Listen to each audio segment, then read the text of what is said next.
नमस्कार मंडळी. तर बघा आता आपण तीळ काढलाय, थोडा भुईमुगात टाकलेला तीळ होता, तर एक एक मोडच होता, तेवढा एक एक काढून घेतला, खायला आपलं तेवढं शिरभर तरी होईल म्हणून काढून घेतला. आताच अशा पेंड्या बांधायच्या असतात आणि पुन्हा उभा करून ठेवायच्या, वाळल्यानंतर मग ते कपड्यावर झाडायचं, असं करावं लागतंय त्या तिळाचं.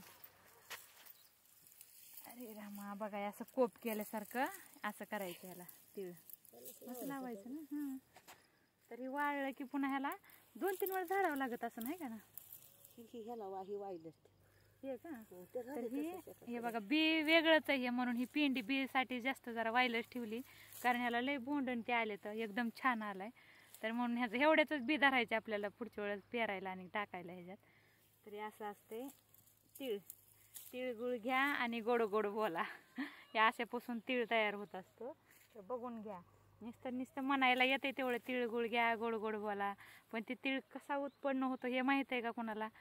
ही शेतामध्ये पेरावा लागतो, ह्याला किती कष्ट आहे. ह्याला पेरायचा, नंतर कापून काढायचं, मग अशा पेंड्या बांधून उभा करायच्या, मग वाळल्यानंतर झाडायचं, ते नीट करायचं, पाकडायचं, त्यात कचरा पडतो, तर मग ते तितकं छान करावं लागतं, तेव्हा ते खायला चांगलं वाटतं. तिळगुळ घ्या आणि गोड गोड बोला. तरी असं एवढं ऊन लागायले. आता अशी कामं इथं गहू काढायला आलाय, गहू, भुईमूग, मोहरी पण काढून टाकली तिकडं. यात आपलं ते वाटाणा होता ना, ते वाटाणा बी काढून घेतला, तर 2 शेर झाला वाटाणा. सगळे खाऊन पिऊन लेकरांनी तर ठेवीतच नव्हते, त्याला शेंगाच ठेवल्या नाही तर काहीच, पण तरी पण 2 शेर झाला आपल्याला. 2 शेर म्हणजे शेर तुम्हाला कळायचं नाही, तर कमीत कमी 2-4 किलो तर झाला म्हणायचं खाऊन पिऊन, आपलं पुढच्या वेळेस पेरायला आणि थोडा थोडा खायला. हे बघा गहू सगळा काढायला आलाय, ज्वारी काढायला चालू आहे. हे बघा सगळा वाळलाय गहू. आता ह्याला 2-3 दिवसानं काढायचं आहे, ज्वारी झाली की. आणि शेंगा आपल्या आता शेंगा छोटे छोटे लागायला लागल्यात शेंगा. मकाची कणसं एक लय झालेत आता, आले तर ह्याला निबर नसून झालं एखादं खायला, आहे का ना? होते एक आहे की इथं, आहे का ना?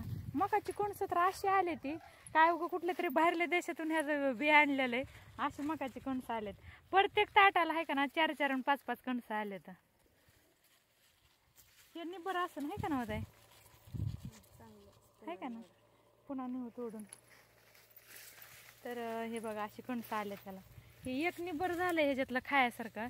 तर ह्याला बघा 1, 2, 3, हे किती 4 कणसं आले त्याला. हे किती एवढंच ताट आहे, तर 4 कणसं आले. तर ही मस्तच बी आहे का ना ह्याचं. तर बघा किती पेरलं की भारी यायला, एका ताटाला 4-4 आणि 5-5 कणसं यायला लागले. तर एवढे सगळे आहेत ना, तर सगळ्याला तशीच प्रत्येकाला कणसं आले 4-4, 5-5. त्याला पण 2 आहेत वाळेल ह्याला खाली. हा, तर बघा ही कशानं तरी ह्याला आता असल्या आळीनच खात असती ना. ही आळी असती ना, त्या आळीनं हे भुईमुगाला झाडाला खाल्लंय. हे बघितलं तर ह्याला किती शेंगा लागल्यात ह्याला बघा. हे आता तरी आणि 2 महिने लागते ना का नाही शेंगाला? एका महिन्यामध्ये काढायला येतंय बघा हे भुईमुग. तर बघा हे असं आहे, 2 प्रकारचे येतं, गावरान आणि घुंगऱ्या एक पेरलेला आहे. तर घुंगऱ्या एवढा चांगला नाही म्हणायचं, म्हणजे चांगला आहे म्हणायचं, पण एवढा त्याला शेंगा येत नाहीत जशा गावरानला येते त्या पसऱ्याला. आम्ही ह्याच वर्षी गावरान ते घुंगऱ्या पेरला होता, तर हे असं घुंगरे येतं, पण पसऱ्याला जास्त शेंगा लागते. तर हे बघा माणसानं कसं शेतकऱ्याचं कितीही कामं असू द्या, कितीही माणूस उन्हातानाचं कष्ट करू द्या, पण फक्त मनाला शांतता कधी मिळते की आपल्या शेतातलं आपण कष्ट करून पेरलेलं म्हणा हे केलं, जेव्हा आपण एक घास पोटात टाकतो त्यावेळेस खरं मनाला आनंद मिळतो आणि छान वाटतं. तर बघा ही ताजं खाण्यात खरंच मजा असते बरं का. पोगा आहे, तरी पोगा कवळ्या आहेत ह्या, आणि ह्या घुंगरायच्या आहेत. आपला पसऱ्याला लय शेंगा येत असतात त्याला, कारण पसरून येतं ना त्याला भरपूर शेंगा लागतात. तर बघा हे असे आणि घरात शेंगात काढल्या तर कशानं खाऊन तरी पण ऊन लागायले वरून मी बसले शेंगा खात, पण घरी नेलं लेकरं म्हणते ना मला करून.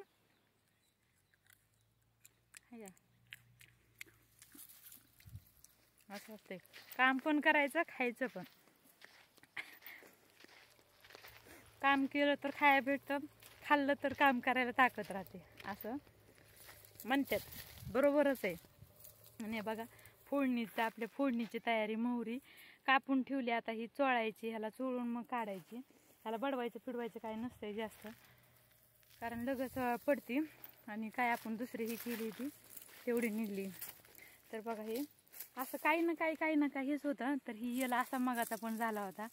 तर ह्याला काहीतरी इगिन लागायला, ह्याला कसली तरी आळी खालून बुडात खाल्लं ना की असं वाळते. तर हे पण असंच व्हायले बघा, कसला तरी एक प्रकारचा रोगच आहे म्हणायचं ह्याला. तर ह्याला काय करावं कुणाला माहीत असलं ना तर नक्की सांगा बरं का. तर हे असं बुडात एकदम खाऊन घेतले आळीनं, आणि अशा मोठमोठ शेंगा, ह्याला 4-4 शेंगा लागल्या. तर असं शेतकऱ्याचं तोंडात घास घालायच्या टायमाला काहीतरी इगिन पडतं आणि सगळं वाटोळं होऊन जातं. असं बघायचं, कुठवर शेतकऱ्याने त्याच्या महागं पळावं आणि कुठवर झटावं त्याला, असं आहे. एका जेवायला तर काढायच्या हुसतोर भुईमुग येते काढायला, कडक कडक उन्हाळ्यामध्ये.